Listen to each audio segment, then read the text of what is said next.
Hey guys, welcome to the Rare Sense Podcast. This is Chris Irwin. Today I'm speaking with Jon Macaskill and Will Schneider.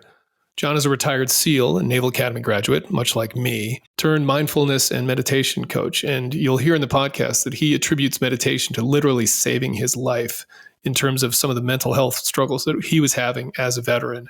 Will is a yoga instructor and mindfulness coach. He's one of the most sought after teachers in all of New York City. And together they host the Men Talking Mindfulness podcast. Two guys from kind of completely different backgrounds that have come together through their experience with mindfulness and meditation to help others with it. They also host retreats, which they have one coming up in upstate New York, May 18th to 21st of this year, 2023, if you want to check that out. And this conversation ended up being two parts. The first half of it is primarily focused on mindfulness and meditation. We talk about their backgrounds in that practice, what got them to it, what it did for them, and how they now help others with it through the content that they put out. We touch on a couple of other topics as well, a little bit about yoga and how that helps Will specifically, how that's helped him over the course of his life. And we do a little bit around stereotypes involving men and sort of the societal norms that are out there around men specifically, and why, because of those norms, sometimes we have difficulty getting into practices like mindfulness and meditation. But the second half of the conversation was a totally different subject, and it's really based on a shared experience that we have. I don't want to give too much away on that, but because of that, I decided I'm going to release this in two parts. We talked for over 2 hours. Since it was two separate conversations, really, it seemed to make sense to release the first hour focused on meditation as one podcast, and then a second episode that I'll release on the other topic. So I thought it was great conversation all the way around. I actually haven't known these guys for very long, either of them. Jon and I never worked together in the military, but they've become good friends of mine, and it was great to catch up with them, and I hope you enjoy the conversation.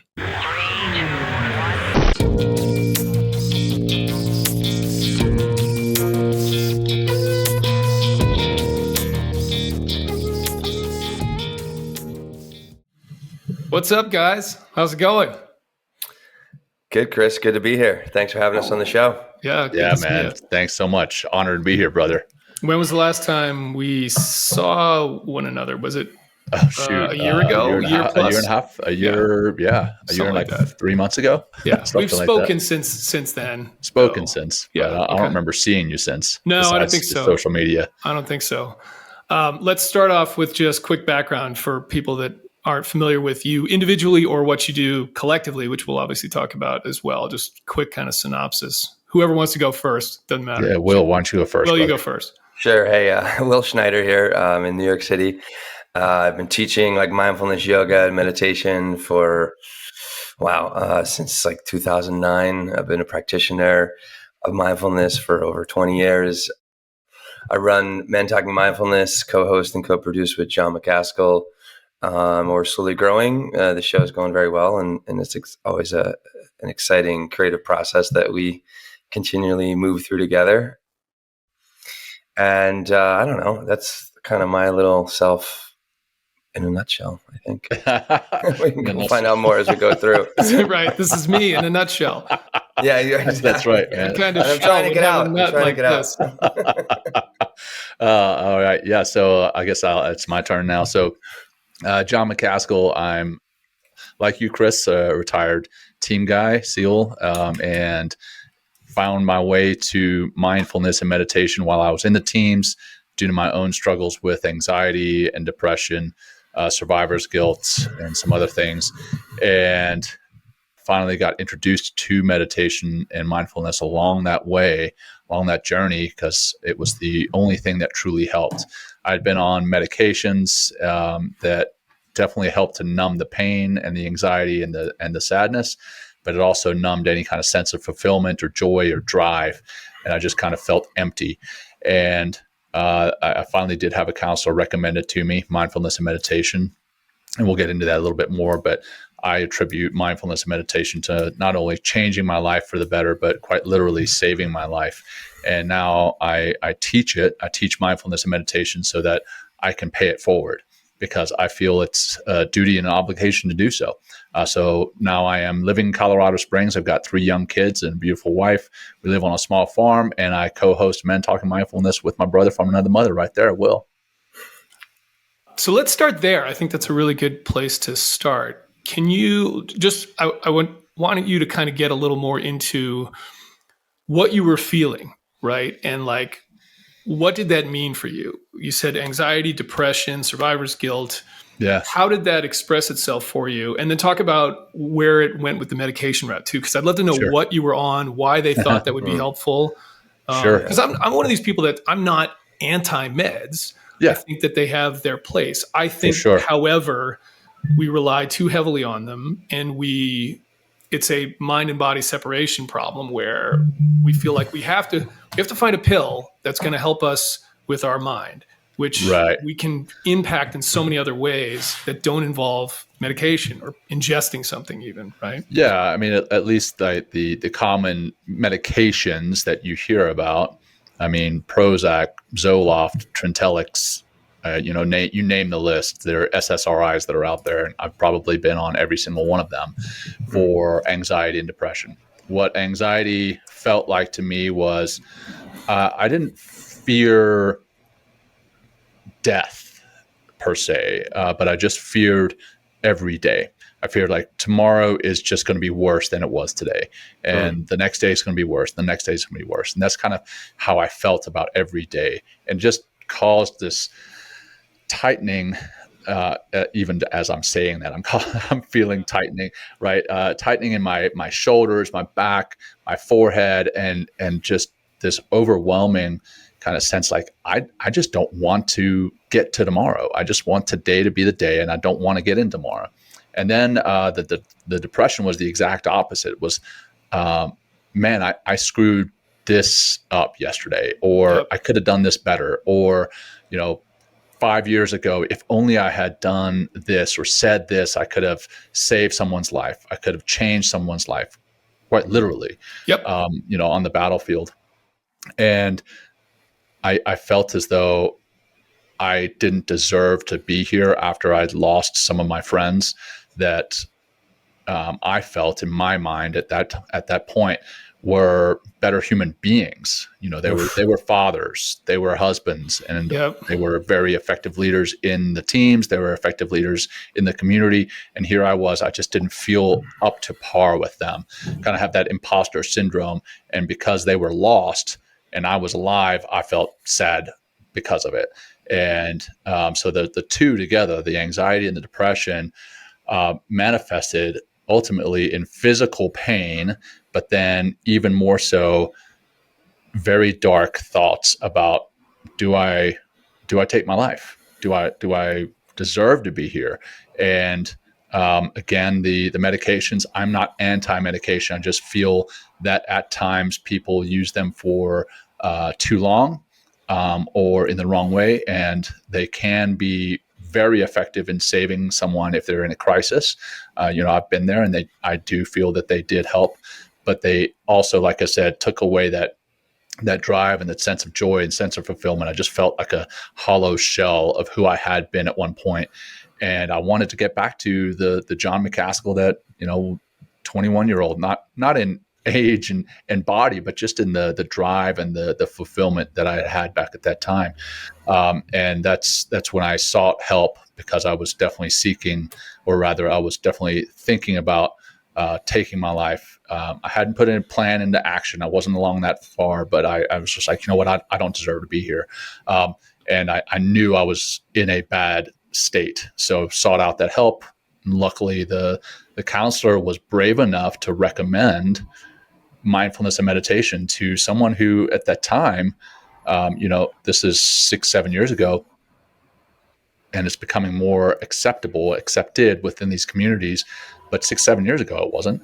And for him to step up and be like, hey, I want you to try this, that was pretty bold of him. And in all honesty, I laughed at him. I was like, no, man, I've got some serious shit going on. This is not going to help. I don't want to sit in the lotus position and chant.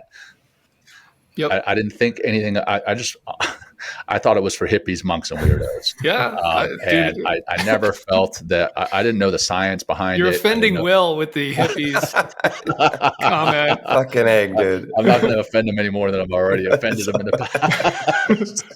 I'm over it completely. You've already come over, both of you, to the dark side, or to the light side. Light side. Out of the darkness into the light of mindfulness. Right.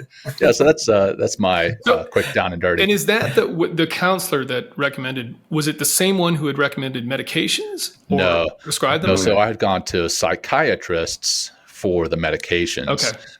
And then this guy was a psychologist, a Navy psychologist. I wish I knew his name. I would love to find him and say, hey, man, you know that crazy shit that you recommended 6 or 7 years ago? Not only do I practice it, but now I teach it. So, yeah, man, so it was a psychologist, a Navy psychologist that recommended it. Man, it's funny.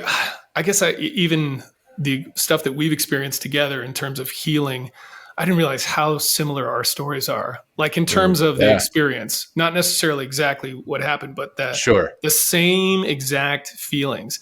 And the way I put that out in the content that I have is, you pretty much said it, but the opposite of presence, of kind of awareness in the moment, is either storytelling, what I call storytelling, which is looking at the past and trying to make sense of it and injecting meaning where it doesn't necessarily even exist. Right. And then how you get lost in that and stuck in those loops, or fear, right? Which is looking forward with, anticipation and anxiety and all of those things. And it's like the more time we spend either lost in storytelling or lost in fear, the less, like, the worse we are. Sure. And the more we're just not present, right? And it really does, for me, come down to those two things, and then trying to find the opposite of those. Because the reality is our mind does go back and forth a lot. We don't, of course, as present as we try to be, we still think about things that might happen in the future or ruminate on the past. But it's like, okay, well, how do you do that in a way that's not storytelling or in fear, right? Yeah, I love the word that you use there. And when I do talk to people about what I do now, I specifically use the word ruminate about the past. That's the difference, right? Reminiscing about the past, that's great. Looking at pictures, thinking about the past, things that happened, whether they're good or bad, thinking about them. But ruminating and trying to, in your mind, almost change the narrative because of the past and say, you know what, I screwed this up, but if I had done this, if I had done that, it doesn't matter, because guess what? You're not going to change it. Right. So why bother? So don't ruminate, don't waste your time, don't waste your energy, don't get into that depression. Ruminating, reminiscing is great. Same thing with the future, right? Worrying about the future, fear about the future, that's the anxiety. But thinking about the future, planning for it, hey, okay, maybe I'm engaged, I'm thinking about my wedding, and I'm thinking about, having kids, and that's great. But worrying about it, that's completely different. And that's where we need to make sure we're not ruminating and not worrying, or at least minimizing those two things. Right.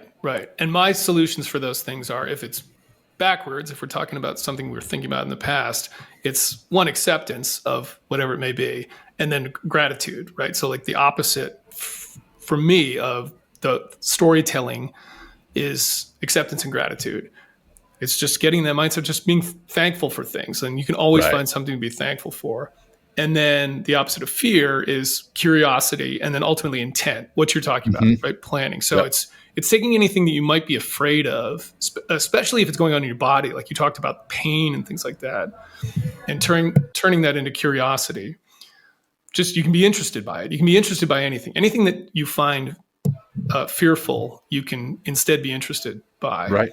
Yeah. And then setting intention, right? And we can get into that. So, okay, I want to try to, I've never done a 3-way interview like this. So this is an interesting challenge for me to try to share, but interrupt whenever. You guys do this all the time. You're pros, I should say. You have your own podcast that you've been doing longer than I have, so you know how to do this kind of thing better.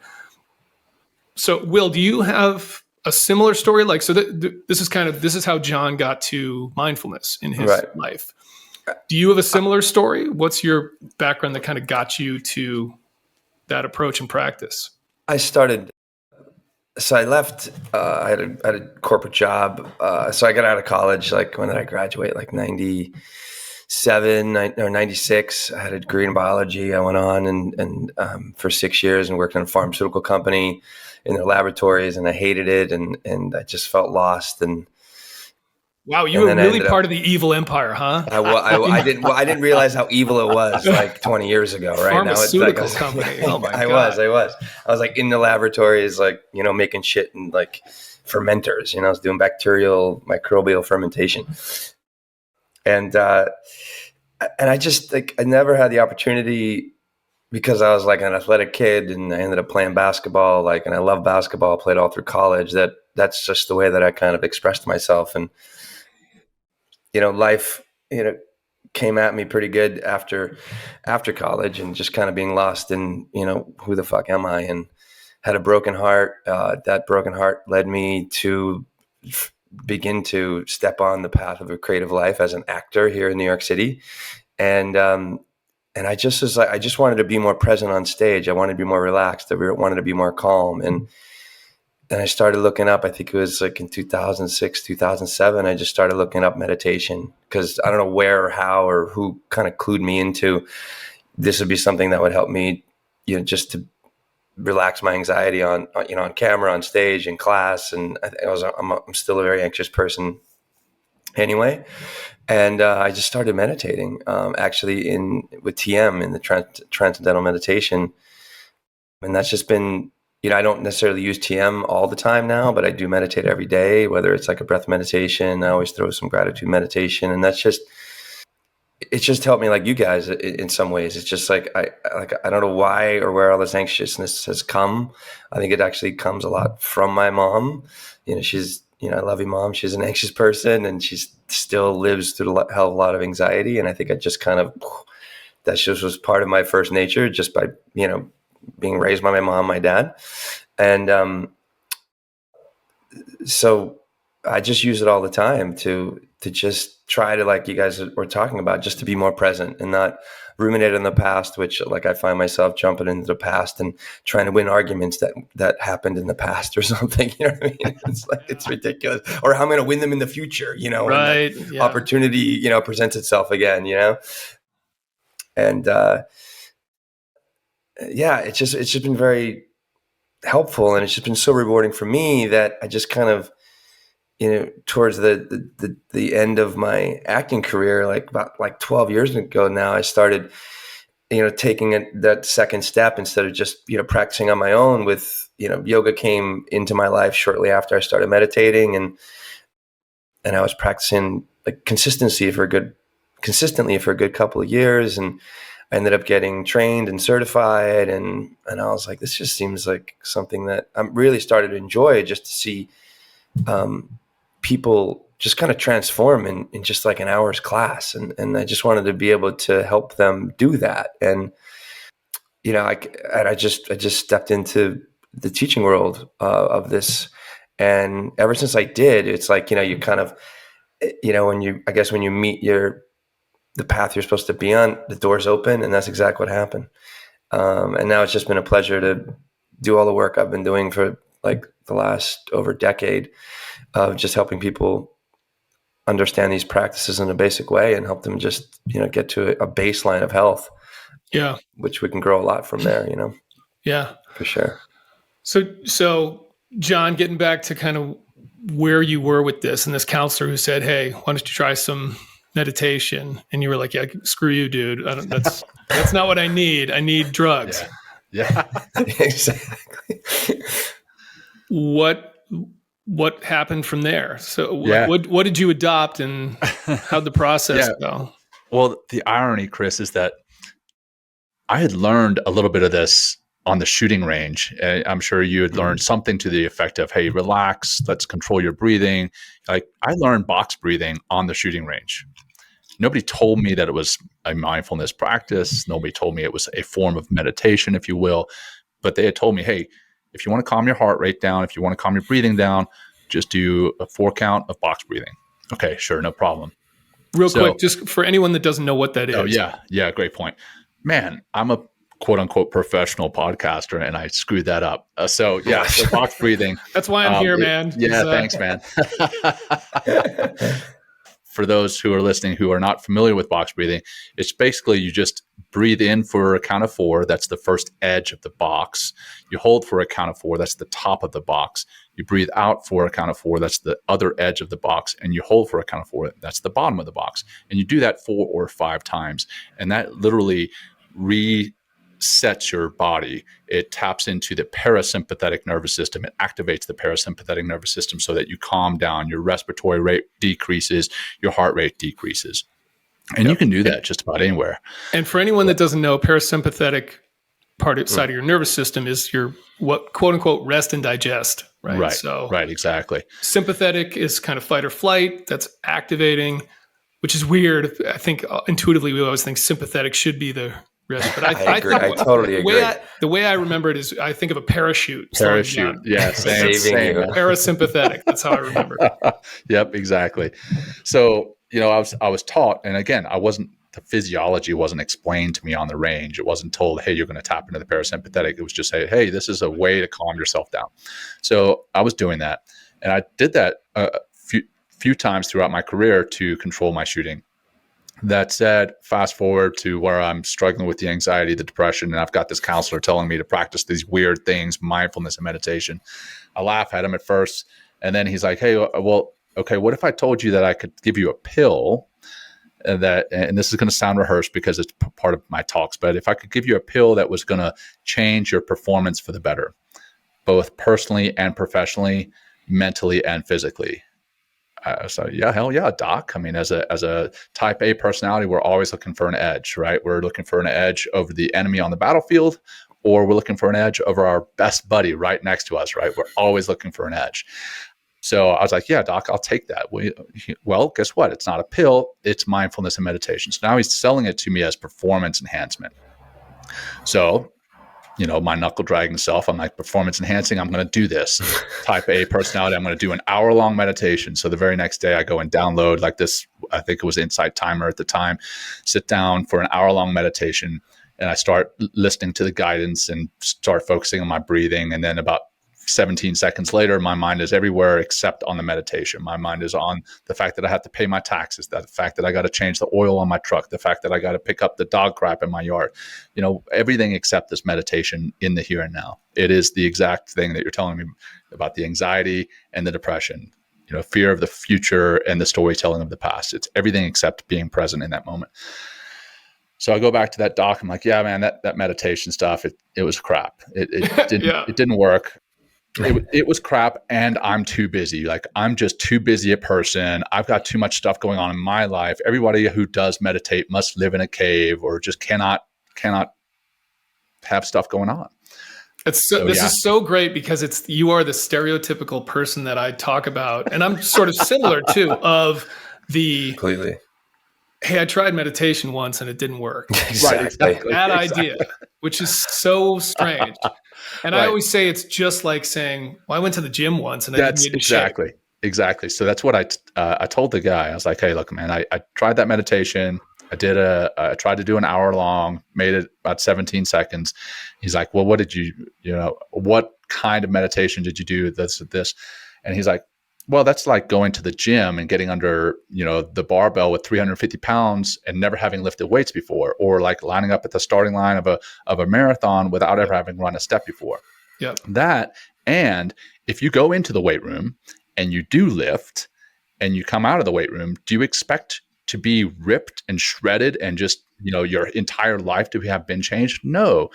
So then I was like, okay, maybe I should take a step back. Isn't that amazing, though, that's lost on us? Yeah. Because we completely understand that with physical training. Right, the physical training. But the mental training, you expect it to happen like of course not. It's not like I just went and lifted and all of a sudden I've never done it before and I've got a six-pack now. Right, exactly. And the fact that we can't draw that parallel just amazes me. Right.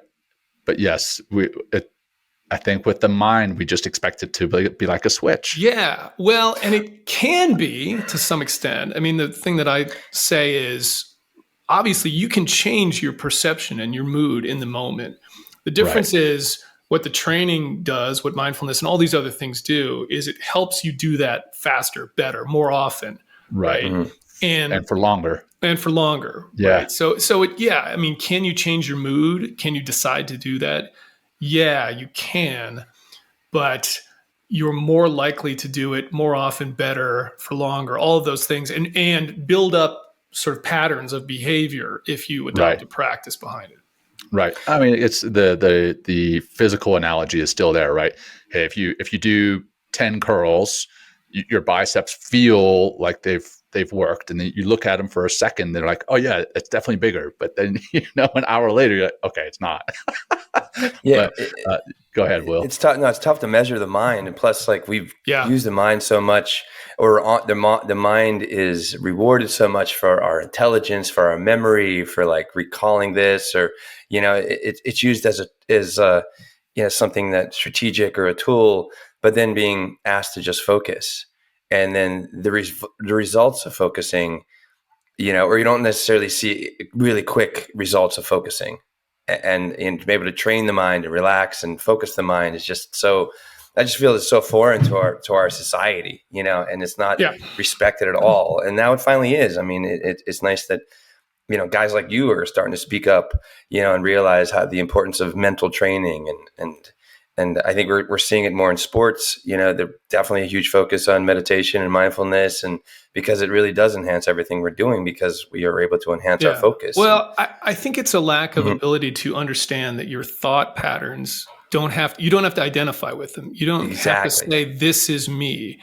And that is a difference with our physical bodies. It's kind of like I work out and I get it and I see the results there, and it's me, and the body's doing the work. And whereas when you're meditating, you're stepping out of your mind a little bit. I mean, it's still there. It's one of these things. Sam Harris talks about.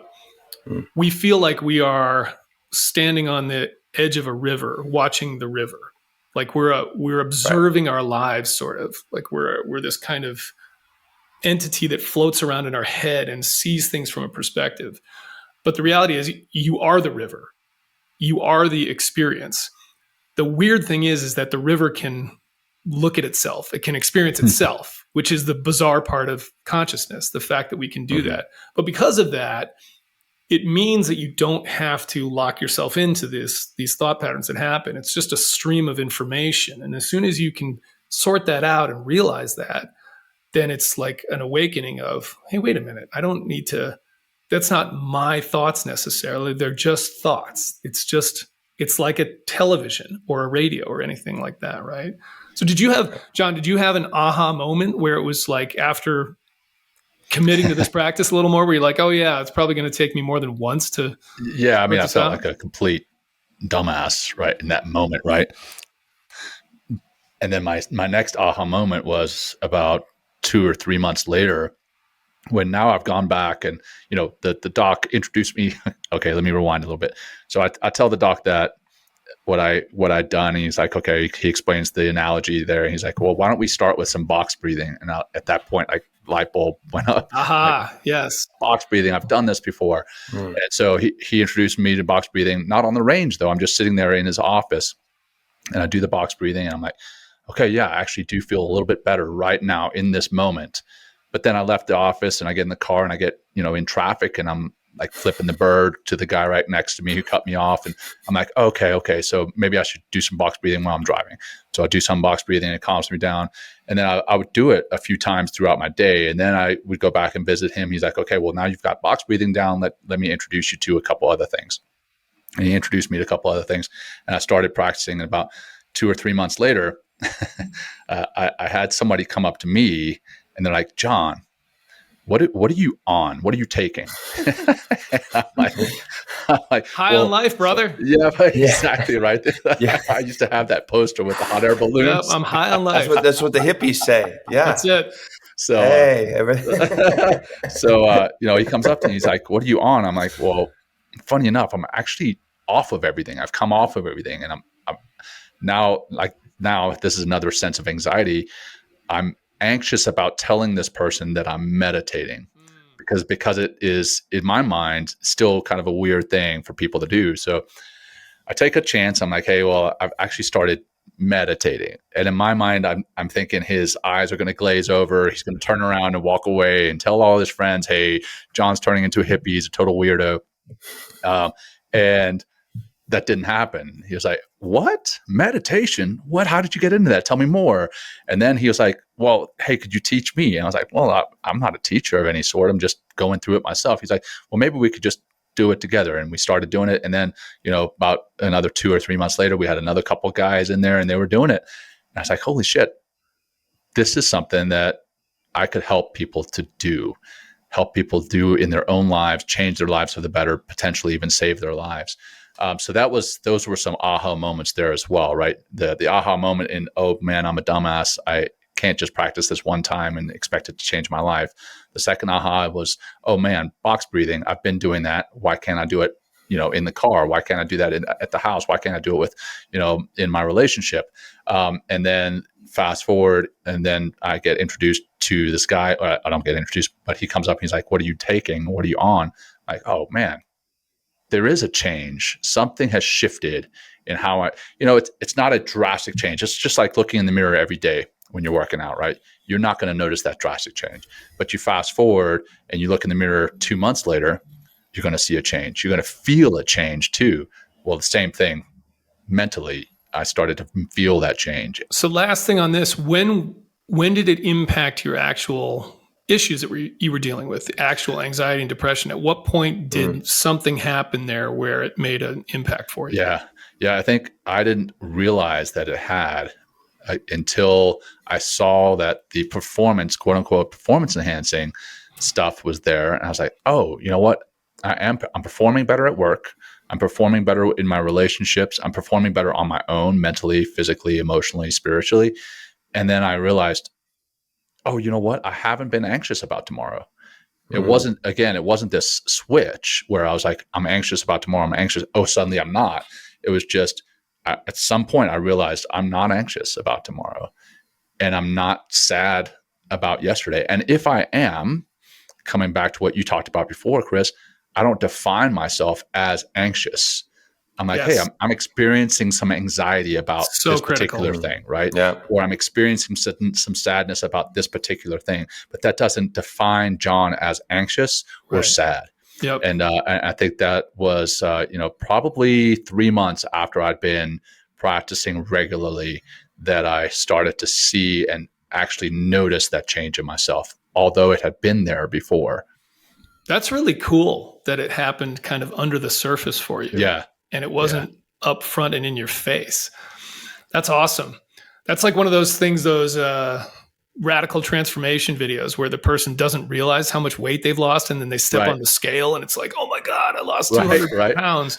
Or they do the time lapse where they've taken a picture every day for like 100 days, right? Right. I think if you had taken a picture of my brain, or if there was some way to take a picture of my heart and my emotions over that 100 days every day, you would see the difference. It would be drastic, but because you see it every day and you feel it every day, you don't notice it. Man, there's a bunch of stuff in here that I kind of want to touch on a little bit without belaboring the point. But one is the thing you said about not having to be an anxious person or a depressed person. And man, I think that's such a tough thing for people to get over, myself included, of thinking I have anxiety like forever, right? It's like a disease that I've been stricken with. And getting to the point where I think what I talk about is kind of the last hurdle in terms of recovery, although this is a lifelong discipline in my mind. But in terms of really changing who you are, so to speak, and adopting new patterns, is you can't believe that you are still afflicted by some outside disease. I mean, we think about these things this way, like anxiety disorder and chronic this, and it's as if you caught it, like it's contagious or something like that. Yeah, right. And it's not. It's just a pattern of behavior.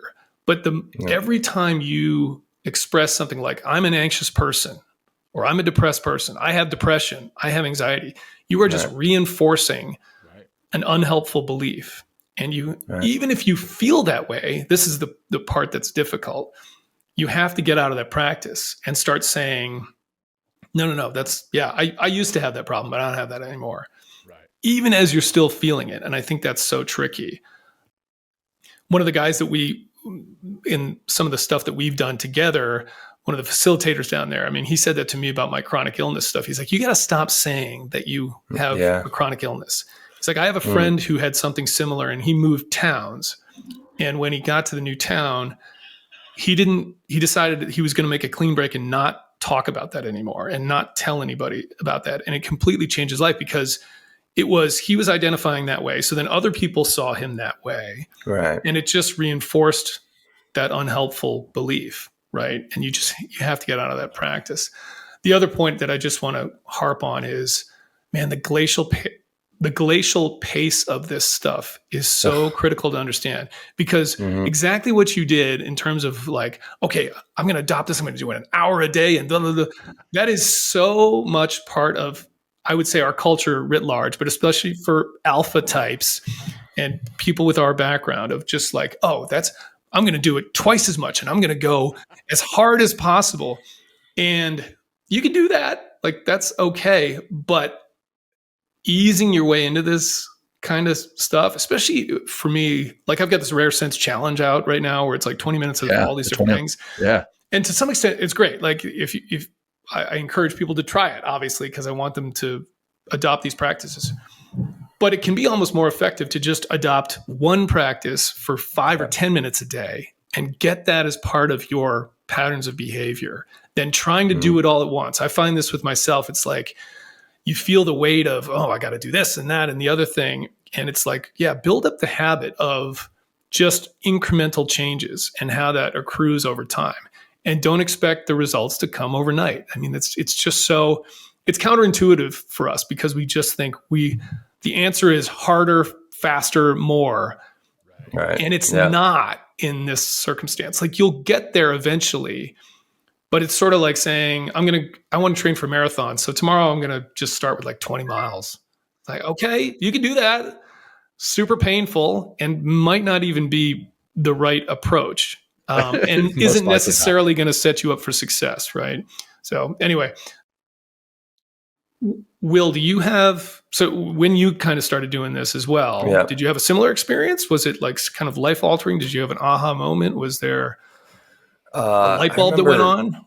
What's that? Yeah, I remember. Like, I was reading a lot of books at this time as well. Like about, I remember Mihaly Csikszentmihalyi book came out in like 2003, the Flow. So I was reading Flow, and that led me to all sorts of books about like, being present, being, alive in the moment. And I remember reading a book. I think it was called Lucid Dreaming, and I was so attached, like we talked about earlier, and I think we're all just so identified with our mind and its belief systems, and and they talk about it in the Buddhism, like how as we continually identify ourselves and continually move through these patterns of behavior based on that identity, they're called sankhara, and we just keep moving through that rut all the time, and it's really tough to kind of pull ourselves out and take an objective, like wide angle kind of view of the river of life, instead of like we're kind of lost in its currents very actively all the time. If you don't practice or, if you don't take a breath. But I remember reading this book and I'm on the subway and they're making some sort of distinction between the mind and you being present. And something about the question is like, well, who is the person that says my hand, my brain, my, clothes, right? And I was like, whoa, what? That's a good question. Like, who is this I that I'm talking about? And then in the book, like, he's like, well, I remember he had me like switching back from the reality of my mind and then just be fully alive in the moment on the subway in that moment. I just remember going back and forth, kind of toggling in that moment. And I was like, oh, wait, like, that's what presence is. Like, that's what awareness breathe is. In like, the subway air and breathe in, exactly. Smell the bum next to you, right? And then try not to judge, or something, right? And I think that was like a really big moment for me. Like when I began to, like, who is the person? Who is the one that says my hand? Right. Yeah. My nose. Right. And I was like, whoa, like, so that just, and then that just opened me up. And I just kept following that thread of like, how can I be more present? What does it take to become more present?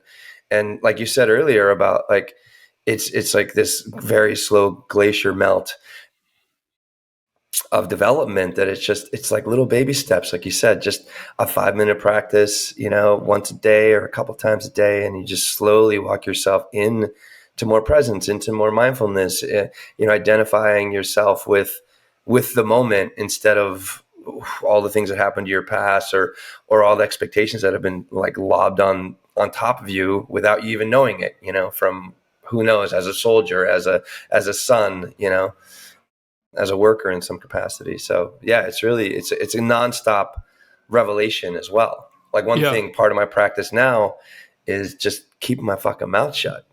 Like when sometimes, like instead, you know what I mean? I like think we just could all benefit from adopting that practice a little bit. I totally agree. Like that's what a lot of other people tell me too, Chris. Yeah, thank you.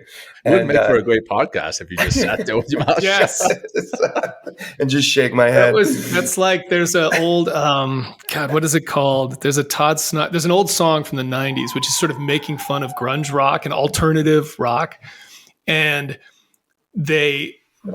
the concept, I don't know if it's right off the bat in the song, but eventually it's we just didn't play our instruments. Like that's the music's original alternative is silence. So he's like, and then they loved us. I don't know if he can sell a record that's got nothing on it. And he's like, just tell them we're from Seattle. And it's like, he advanced us $2.5 million. Yeah. And he's like, we go on MTV Unplugged and we refuse to play acoustic versions of the songs we refused to play in the first place.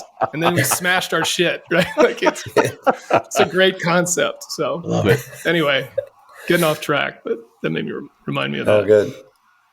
So yeah, Will, you were practicing something where you just kept your mouth shut. That's what no. Yeah. I mean, that was the original comment. Yeah, that's I'm just learning to listen more. Like that's kind of where my practice is now, to listen more intently, to just be more present and try not to like insert myself or insert a story, and like it's I just did. Nice. What's it? Like I just did, exactly. Like I just did. Yeah. Like you just, well, right. Yeah. Like we all do in a lot of cases, but it's like, I get to pick when, or is this really going to be helpful to the conversation? Is it going to move the conversation forward in some ways? You know what I mean? So yeah, no, totally. I think it is in our nature to try to assert ourselves so much. And I would say culture these days is kind of hinged on that. Like social media, it's all about inserting your opinion on everything. That's a great point. Mm-hmm. And we've lost the ability to listen to one another. And yeah, I agree with that. And I'm not very good at it either in terms of trying to have a conversation with somebody. And it's a conversation, which means it's back and forth and you both need to speak, but letting the person make their point and really listening to what they're saying, looking in the eyes and trying to make sure that they recognize you understand what they're saying, Yeah. We just don't do that. It's like we just want to, we're just waiting for the other, what we're not doing, we're not listening. We're just waiting for them to finish talking so I can make my point. Right. And that's what we do so much of. Yeah. So how did you guys, go ahead. We had an episode on the Men Talking Mindfulness podcast about that very thing with Ryan Schatt. Mm-hmm. And it was all about how leaders need to be better listeners, because it's the same thing. I mean, we're humans as leaders, and often we listen to half the conversation and we try to start formulating a response or a retort before the other person is even finished. And one of the funny parts in that podcast was Ryan, our guest, he finishes this thought. He's like, what would be great is if there was just this silence in between the comments. And Ryan and I sat there for about a second, and then Will's like, yeah, but and it starts like red. We're like, you fucking ruined that perfect moment. Yeah, I couldn't help myself. Here I am injecting another story. So it's a podcast. We're supposed to talk. It is a podcast. Yeah. So let's go there then. How did you guys get linked up and starting a podcast, Men Talking Mindfulness podcast? Social media. It was like, hey, Jon had his epiphanies and enlightenment and started teaching, like mindfulness, like he was talking about earlier. And, he put it out there to the world on LinkedIn. We have some friends in common on LinkedIn, and we kind of linked up through LinkedIn. We started doing just a monthly, it was just good to talk to another guy, this goes back June 2019. And we just started doing like a monthly phone call, talking about mindfulness, talking about books we're reading. And we just like would schedule it and just drop in for every like 30 minutes every month. And this was not recorded. This you're talking. We just started Okay. talking. Yeah, just a regular phone call. And then the pandemic hit, and Jon said like, "Hey, why don't we go live on Instagram and start doing have a show?" And I was like, "Okay, cool." And in that moment, we said, "Let's call it Men Talking Mindfulness." And we did about a dozen or more Instagram lives, just talking about a particular aspect of mindfulness, and then we turned it into a regular podcast. And here we are, like 6 seasons later, over 100 episodes, and a small growing audience, and we're just really putting some work out there in the world, and people are really waking up and really enjoying it and sharing it. And I really feel we're really having an impact and exactly in what we're passionate about, not just teaching this, but just spreading, disseminating this information and make it in such an easy and digestible way that people can be like, oh, wait, like, so mindfulness can be, me eating differently. Mindfulness could be like me just going for a walk and without my phone sometimes, you know what I mean? Like mindfulness can be me finding my breath, so it's just like give them, like, we have hundreds of different on-ramps to mindfulness because it's just had such a big impact on our lives. And part of what I've enjoyed about this journey towards Men Talking Mindfulness and spreading more mindfulness across the planet is our relationship that we've been forming around this. I think that's a big part of the show as well, but it's also it's just become such a big part of my life, just getting to know Jon and produce something that comes from a place of passion and something that's really fulfilling. So it's been quite a journey, and it's been a lot of fun, and it just keeps growing. And what I think is cool about it is you have diverse backgrounds. It's great to have a yin and yang in that respect. Somebody like you, I think you were a self-proclaimed hippie, right? Will, I'm not. Did you refer to yourself that way? I don't refer to myself. I thought you did. I think at some point I called him a hippie, and I said, "Yeah, you're self-proclaimed," and then we just decided to roll with it. And then like 6 months later, Will's like, "Hey, I never claimed to be a hippie, right?" I'm like, what? What the fuck? I hate that term. I really do. Well, Jon, we're writing up our first like whatever, like the intro, right? And he's like, something about a hippie and a thing. I'm like, oh my God. I was like, but I'm thinking like, what? It works. Navy SEAL and a hippie. It's catchy. Like perfect. Yeah. It is catchy. Exactly. It is catchy. So it draws your attention. I don't consider myself a hippie at all. but I guess it's what I do, And do you consider, are you going after a male audience as Men Talking Mindfulness, or is it just obviously you're men, so like a male perspective on mindfulness? Like, do you have female listeners? I'm assuming you do, but the vast preponderance of our listeners are men. Yeah. It's about 75% or so. And the intent was, originally it was called Men Talking Mindfulness because it was just that. It was two men talking about mindfulness, and it wasn't necessarily targeted exclusively to men. And then we realized, what? Men are dummies. and they need to get this message. So maybe we should not only call it Men Talking Mindfulness because two men are talking about mindfulness, but because men need to hear this message. Right. And then we realized, what? Everybody's dumb. You'll get no argument from me on that one. Everyone needs to hear this message. Sorry, I know I don't mean to insult your audience. I'm talking about us. That is inclusive, right? Rare sense. So we felt, hey, you know what? It's Men Talking Mindfulness. We do have some episodes that are still very men-centric, kind of targeted towards men and our challenges that we have to overcome, ego, being a jerk at work, and that's not male exclusive, but I think it is the masculine energy that is within all of us.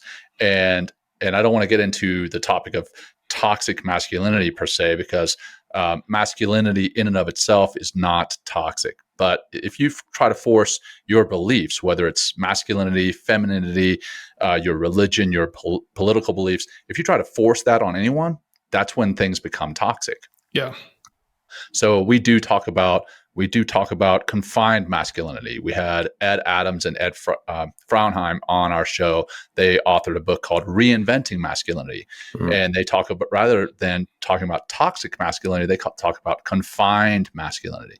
Whereas a man or a masculine type, quite often the roles that we are accepted or we have accepted is the conqueror, the provider, and the protector. And anything that falls outside of those three realms is not acceptable. So if we are happy, where does that fall into the provider, protector, and conqueror?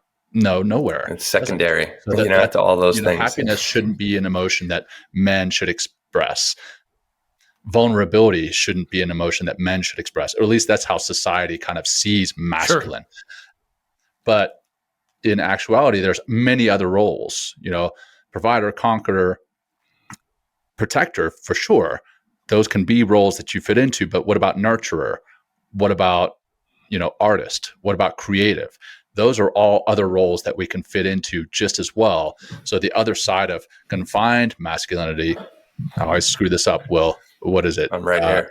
The other side of liberating masculinity. Liberating. Living, all the values that, like the merging of the masculine and feminine energy. That's part of us, all of us, and not being afraid to express, joy, happiness, patience, kindness, as well as aggression, anger. I mean, it's all part of our humanity, regardless of whether you're XX or XY, biologically.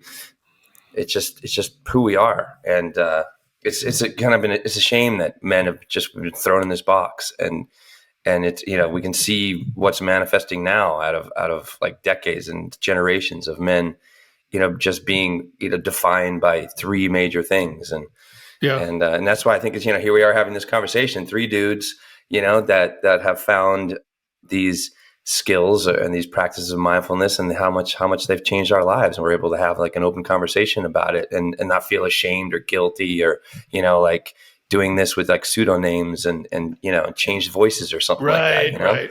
Yeah. It's like, we're here. I mean, it's really happening. And go ahead. No, I was just going to say that the way I get around that stuff is, I think our problem, a big problem that we have just as human beings, goes back to this identifying idea. Yep. We get so wrapped up in identifying ourselves based on a whole bunch of characteristics that are superficial and that we didn't choose, right? Our gender, the color of our skin, our sexual orientation, all these things. Like when I look at myself, white dude, heterosexual, and I didn't choose any of that stuff, right? That's just how I happen to be in the world, right? And my experience sort of comes out of this body that has these characteristics. But it makes no sense for me to take pride in those things or feel ashamed of those things. It's just like the way I happen to come into the world, right? But we get so wrapped up in that we feel like then we've got to conform to some sort of societal standard that's been artificially created around those characteristics, right? And the more you can just think of, or for my sake anyways, think of myself as just an individual, and that's it. Like I'm just a human being, right? And I can express that in any way I want to, and it doesn't need to be tied to something as nonsensical as my skin color or my gender or something like that. Right. Yeah, we talked sense. We talked, I forget which episode it was, on Men Talking Mindfulness about othering, right? So, yes, right. Yeah. We all three of us just happen to be three white heterosexual men. And if we were taking so much pride in that, and if anyone did not fit that, they were being othered, right? Yep. Right. And we actually see them as nothing but others, almost like objects, not other human beings. Yeah, it's a shame. But if we come back to what you just talked about, Chris, is identify as a human being, right? Then we can't other anyone, because we're all human beings. Right. Yep. I mean, maybe I guess we can other animals, but as far as the human race, we're not going to other anyone within that human race. We are all human beings. We all have our own hearts, our own desires, our own aspirations, our ideals and values.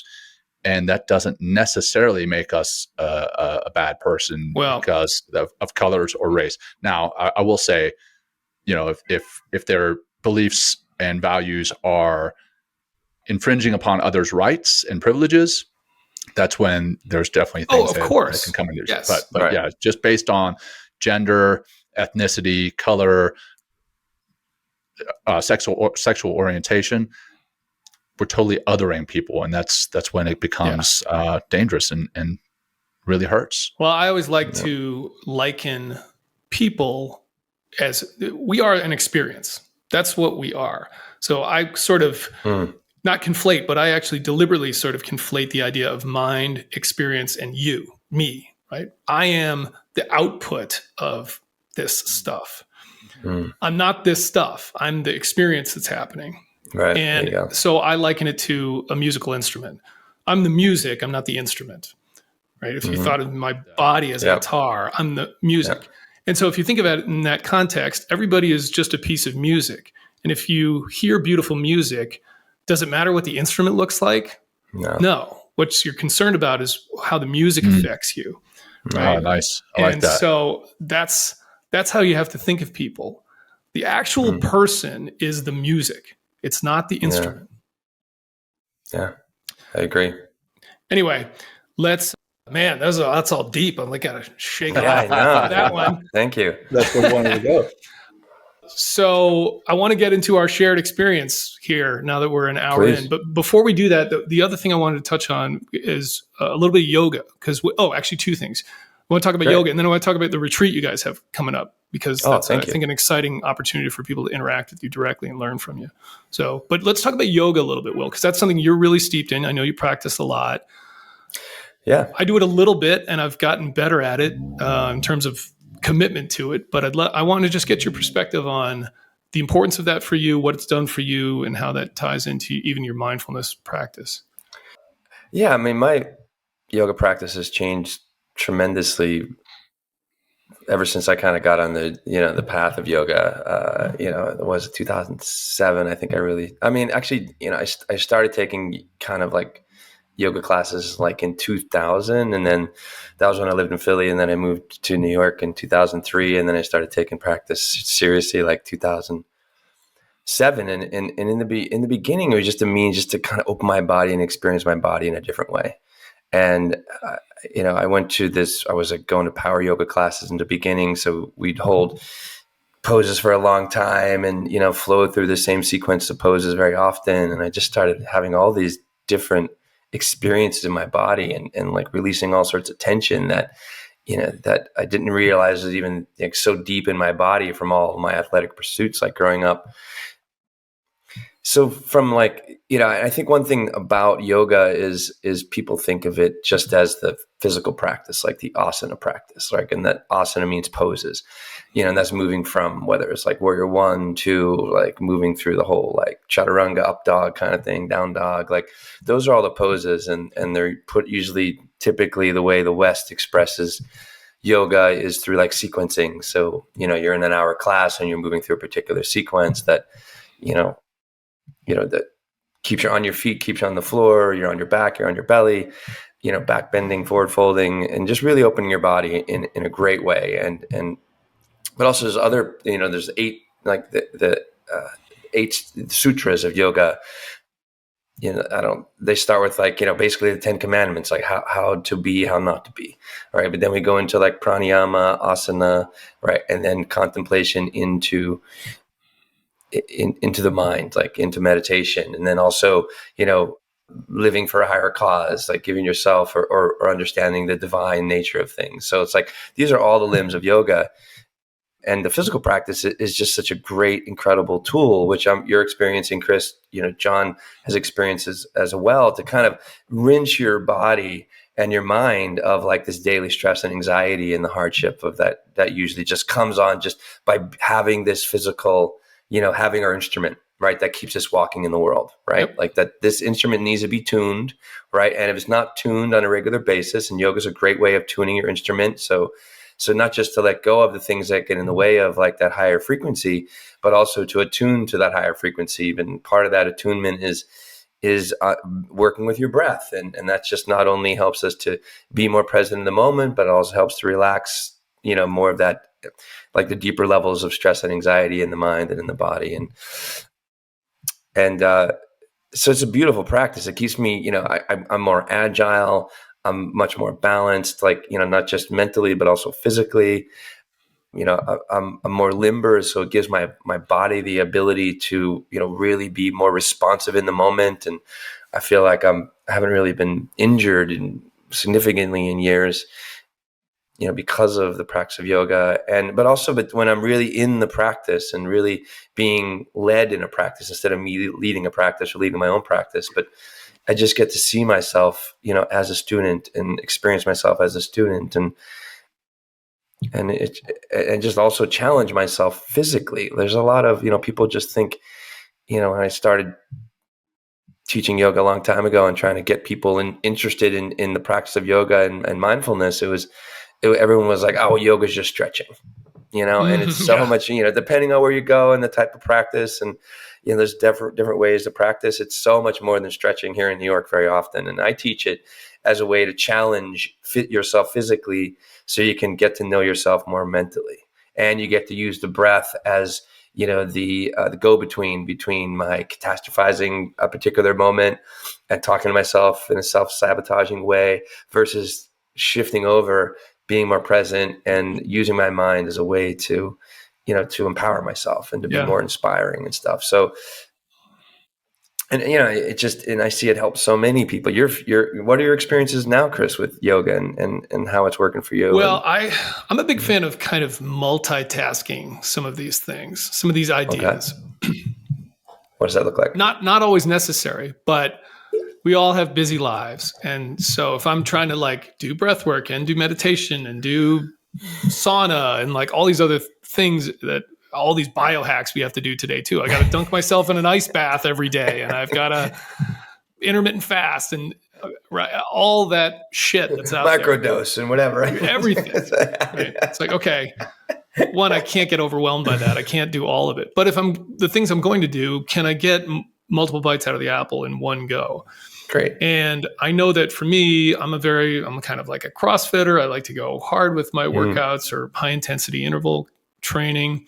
And I need a little bit of balance in that regard in terms of what I put out physically. And I know that. And I have had to change my approach to the physical aspect of training for me.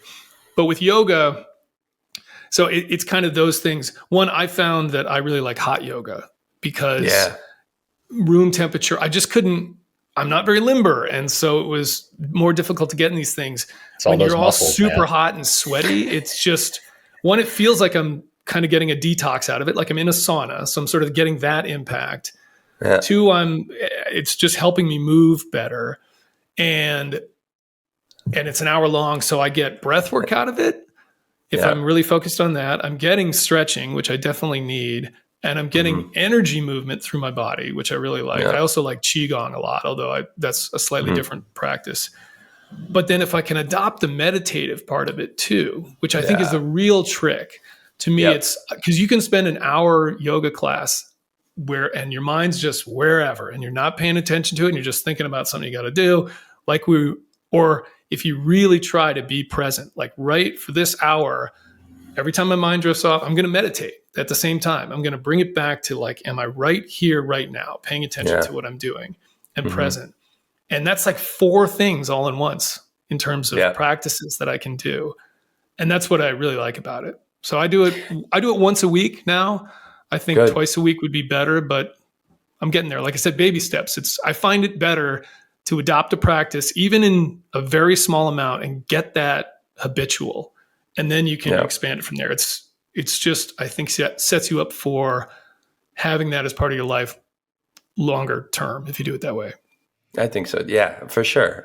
I think the hot yoga for me really helped me to get in touch with my mind. Getting it, because like we'd go in New York at fucking really hot class, like 102 degree room or something like that. And you're doing the Bikram sequence is really big back in like whatever 2009, 10 or something like that, 12 here in the city, and just like really staying in the room, not trying to like lie down or step out of the sequence. And so it was very empowering for me to watch my mind more as I continue to Yeah. try to move through these practices. And it's like, I saw some of your videos, I guess it was on Instagram, Chris, about you coming out of a hot class and talking about how much you're enjoying them. And I think it's great. I mean, whatever gets you, anybody who's listening to the mat, just to take on this, there's a reason that yoga's been around for over 5,000 years, because it makes a big difference on the mind and the body and how you are the citizen that you are in the world. Yeah. So, and I'm also, I think what's helpful too is you got to go in. I mean, it's humbling for sure. I go in there and there's people in there doing handstands and splits and all this. And I am probably never going to get there, but that's okay. It's like you're not competing with anybody in the class at all. And I just think it's one of those things that I want to make sure is at least some part of my life, that kind of movement for as long as I'm around. Yeah. So let's get into the retreat you guys got coming up. Is this the first one you've done like this? It's going to be the second one. It's going to be the first one we've done on the East Coast. So we did one in September in Durango, Colorado. We had 7 or 8 folks there. It's 3 days, and we're going to use the same model kind of where we're there for 3 days, 2 nights. And we introduce what Will and I do. So that's right? It's 4 days, 3 nights. 4 days, 3 nights. Yeah. Okay. So we introduce the meditation, the mindfulness. Will does the yoga, and then we bring in Dr. Teresa Larson, who does mobility and movement. It's not just one of the modalities that we bring, it's all 3. So we're working on the body and the mind together, because as you heal one, as you improve one, you heal and improve the other. Yeah. They are inextricably intertwined. And this next one is May 18th through the 21st, upstate New York. And, we've got some interest in it. We've got some returnees from our last event in Durango. They loved it so much, they've signed up for the next iteration in upstate New York, May 18th through the 21st. And it's the Mindfulness Adventure Retreat. So we do some work, and then we talk. And then we go out on a hike, or we go ride horses, or we go sit around a fire and we share stories. And we all eat together, and we have mindful meals, and we experience the meals, and then we share what it is we're feeling in that moment, right?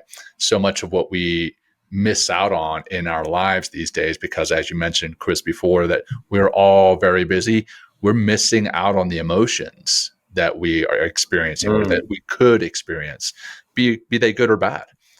So we really try to get people into the moment. And again, that's through movement, through mindfulness and meditation, and through yoga. And it's with myself, Will, and Teresa Larson, Dr. Teresa Larson. She's a Marine veteran turned doctor of physical therapy. And it was just amazing. I think Will and I, we've been to retreats. I personally never been a part of the facilitating a retreat, but I was blown away just in the first evening. Like, we've done some meditations, we've done some yoga, we've done some movement, we're sitting around the fire, and the stuff that people experienced, the reasons that they were there, what they had experienced just in that first 12 hours, it was just mind blowing. So it is something that we want to do again and again and again to really help people live that happier, healthier, more fulfilling, more stress-free life. Yeah, it's awesome. So that's How many people can go? We could take as many as 25 for this particular retreat. What's also we added to the retreat, or what was also part of the first retreat we did in September, is we had this 4-week integration program where we just don't leave you hanging with all these amazing like epiphanies and awakenings and practices that you kind of learn, but then we walk you through like a 4-week integration practice where we meet, and the first week we'll talk about mindfulness. Second week will be doubling down on breath work and yoga. Third week will be, the physical therapy work we've done. And then the fourth week will just be, tying it all together you really have, it's just a really complete package on this particular retreat. And where we're going upstate, I got a chance to visit. It's actually a Buddhist mission place that's been around. There's on 400 acres. They have like 12 Buddhist Korean monks live there. Korean Buddhist monks live there, and they take care of the whole property. It's like such an incredibly serene place and where we're going like one of the most beautiful times in upstate New York, that third week in May, where everything just starts to blossom and, the spring is coming alive. So I'm really excited. I mean, to just take people to just this very, very beautiful location, and just its simplicity just speaks volumes already. So it's going to be a really good time. That's awesome. That's awesome. Yeah. Where do just if people want to look up that specifically or sign up, where do they go? We can go to mentalkingmindfulness.com/retreat, mentalkingmindfulness.com/retreat, or Men Talking Mindfulness, on Instagram is all there. So thank you for that, for its opportunity to talk about it. It's awesome. I'm hoping to join you guys on that. That'd be amazing, man. We'd love to have you. Yeah, for sure.